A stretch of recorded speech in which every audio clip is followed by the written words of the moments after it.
Have a look at the back pages, and this morning, Alan, I think a couple of the papers have got wind of the team a day early as well. They don't seem as confident as last week, where they were like, this is the team, but you'd suspect that this is the team because there's kind of uniformity across three papers. These teams seem to slip out, and I know Joe Schmidt he tries to keep it quiet, which is understandable because you don't want the opposition coaches. We see Wales naming their team last week on Tuesday. So it's strange. It's just that's the way he is. But at the back of the Indo is Conan to start for Italian job, and then underneath Larmour prime for debut off the bench as Schmidt makes 4 changes for Azuri. Now that's from Rory O'Connor. Usually gets the team right. Yeah. The Irish Times, Conan Levy set for first Six Nations starts. And the front of the Examiner is an interesting one because according to the teams here in the Indo and the Times, James Ryan is not going to start, but the Examiner have gone with the next Paul O'Connell. Rising star Ryan can shoulder weight of expectation. He was outstanding last week in Paris, James Ryan, only 21. A lot of people, the 2 second, as you said, Malcolm and Mike will talk a little bit more about him later, but what an outstanding player. And the back of the Mail, shaking it up, Schmidt ready to make 4 changes and pack for Italy test. Yeah, the interesting one about James Ryan, I think Rory had the line there that he's actually picked up an injury, so he might be out of the squad entirely, and Quinn Roux might come in. Yeah, well, I think that's the story that's been mentioned, that he had a groin injury after the weekend. His workload was incredible on Saturday night for a young player. I was so impressed with him, and yeah, I'm a little bit surprised that Quinn Roux is coming onto the bench. Very powerful and strong. Joe likes him. We'll wait and see. His career's kind of been... He's been trying to make it happen, you know, and Joe's shown that faith in him. He originally signed him for Leinster, so he sees a physicality and maybe a power side of his game. And, you know, raised 1 or 2 little eyebrows when he picked him against South Africa in the tour a couple of years ago. But, yeah, he could come off the bench then. Is he the 4th best second row we have, in your opinion? Because he is in Joe's opinion, clearly. Yeah, I think it's an area where we don't have a huge amount of depth. Even though James Ryan has come out of nowhere, if you think of you know, when O'Connell is gone, who replaced him, Devin Toner, I think, stepped up. Donncha Ryan is out of the mix now, so yeah, he probably is. I'm sure there's a lot of young players coming through, young guys who can step up, but it'll take a little bit of time. Yeah, for sure. And the other couple of changes they made in the pack, as you mentioned, you've got Jack McGrath coming back in. You really lose nothing there in our loose head position at the moment. Yeah, and it's been tough for Jack McGrath because he's an outstanding player, I think, and you know, but you've got to hand it to Cian Healy. He's had an horrendous amount of injuries in the last couple of years, and his form this year has been really outstanding. So I think with Jack coming back off the Lions tour, maybe a little bit of fatigue, didn't hit the ground running, because I think when you've 2 guys like that who are top quality players, and I'm sure Cian Healy is not happy to be coming off the bench and playing that bit part role with Ireland and Leinster the last couple of years, but that's a real battle, that one. A similar one in Munster with Cronin and Kilcoyne. It's great for the coaches to have that kind of impact. Nobody wants to sit in the bench though, but I think Jack McGrath certainly, you know, after November when he was dropped off the squad, he's been getting back up to speed, and I thought he was brilliant when he came on Saturday. In that facet of play, that 41 phases, he was involved a lot in some great clean outs, some really good carries as well. So he's a brilliant footballer, and obviously his scrummaging is very good as well. Absolutely. We'll get into that a little bit more in a bit more detail after 8 o'clock. There is no changes in the backs, which is an interesting talking point in itself. But just to kind of go... Just before we go from the second row, I think Ultan Dillane, it's a good probably point. A little bit frustrated. We forgot to mention him there with Quinn Roux, you know, because... You think that performance against England, what was it, 2 years ago now at this point? Yeah. You thought that was the start of a blossoming career where he's going to be pushing for the starting spot, and it just hasn't happened, as you say. It's kind of gone up and down a little bit for him with Ireland, and he's had a few injuries, but particularly off the bench. But look, Joe picks guys too, how the current form is and how they train as well. And specifically Quinn Roux, he's a very strong scrummager as well. So maybe that's why he's there at the weekend, but certainly Ultan Delan will be a little bit disappointed. Yeah, absolutely. If you've got any comments for Alan as well, make sure to tweet us at Off The Ball, or you can comment on the feed if you're watching us on Facebook or on YouTube as well. As I say, loads of rugby to come, yet to come on the show. But the other big story this morning, really, that I don't think we expected to land until the Herald reported it, was that Wes, right time to go. Gifted Hoolahan retires from international football, but hopeful for his Irish future, or for the Irish future in general, I should say. And it's Aidan Fitzmaurice with the exclusive that Wes Hoolahan has hung up the boots. It's no surprise, really. It just wasn't a story we'd seen coming this week, I suppose. He's going to keep playing with Norwich, of course, but it is time to say goodbye to Wes Hoolahan, somebody who I guess didn't make as many caps as a lot of people would have liked. One Eamon Dunphy, for example, would have said that Wes Hoolahan should have reached the 50 cap mark at least. He had 42, so maybe the selfish nature of a footballer could have stayed around for the rest of the year and trying to hit the 50 mark, but Wes was never that sort of player, and as he rightly pointed out himself, like at the age of 35, he's going to be 37 by the time the next Euros comes around, so it was probably the right time for him to hang up the boots. Yeah, I think so. It's one that probably, like you say, he probably didn't play enough under Trapattoni. Gave him his debut, and but I'm not sure Martin O'Neill played him enough. Did he fit into his system?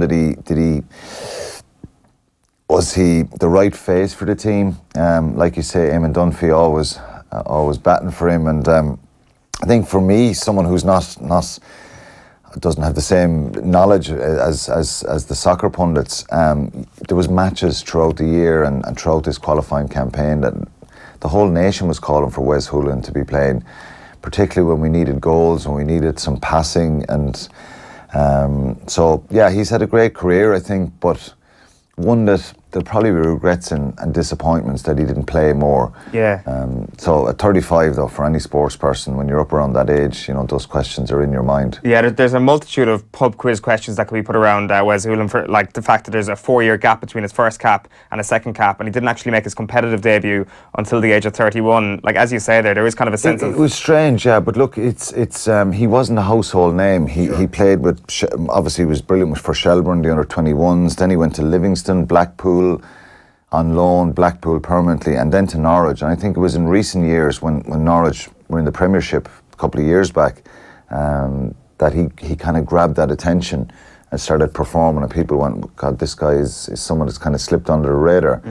He's got the nickname the Irish Messi at times because his skill and his control was outstanding, but as I said, disappointment that he probably didn't get more caps and more involvements. Yeah, I think he was almost defined by Trapattoni by the things that he couldn't do rather than the things that he could do. Like, you look at Sweden last year, which would probably, Sweden and the cross maybe for Italy are probably the two moments that people will remember Wes most by. But I think there is a sense that certainly in the Trapp era, he was defined by just his limitations, by the fact that he wasn't as industrious. And most modern sport is structured now. It's all about game plans, particularly in rugby, but in soccer, plans, structure, work rate, all that kind of stuff. And I think it's, and the GA as well. I heard Lee Keegan talking about structure and process this week, which is really interesting for me, listening to other guys talking about that. I wasn't the best structured player because I like to do my own thing at times, and you lose a bit of concentration, you drift in and out. That's not to say that I couldn't operate in a structure, but someone like Wes, that individual brilliance, will we sacrifice that going forward? Will our kids sacrifice that? Because you've got to be here, you've got to defend this zone, you've got to stand here, this is the only place you can go. You've got to get, when you get the ball here, you've got to pass here. So I just, that kind of frustrates me a little bit with sport, that individual and brilliance and talent, sometimes it's suppressed. And he had absolutely incredible talent. He's passing, you know, he brought other guys into the team, but then was his work rate as good as others? Was he a big tackler? Could he win the ball back from you? So that's probably the frustration I have with modern day sport at times, that it's all about structure. Yeah, for sure.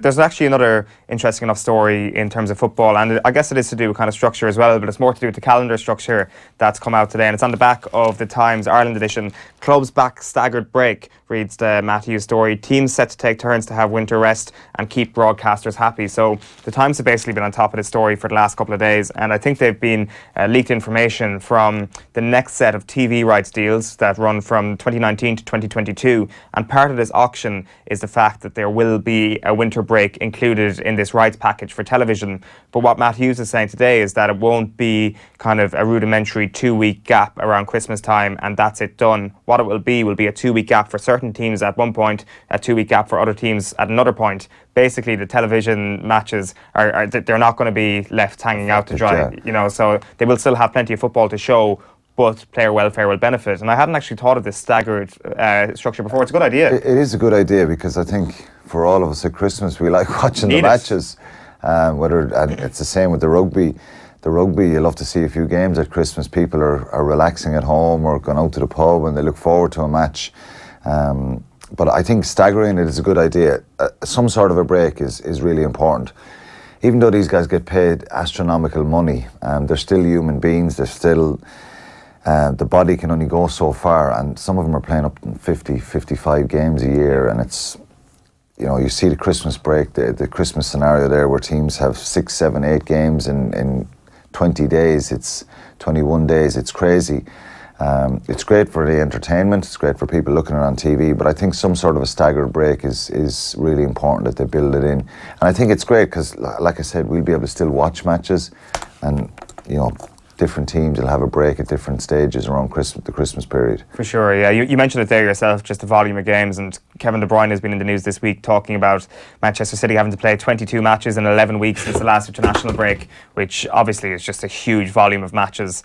And like you try and look at other sports in their calendar, obviously GAA goes one way and then it goes the other way entirely where you don't have enough games. Then you've got an overload of games at some stage like we do right now for people who are playing with their colleges. And then you start to think about rugby as well, and maybe coming off the back of a Lions year, you look at the English this year, for example, and how they performed with their clubs. I'm not sure is that an easy excuse that like Irish players obviously had the Lions as well. It's a very relevant point. I think they play more games in the UK and France.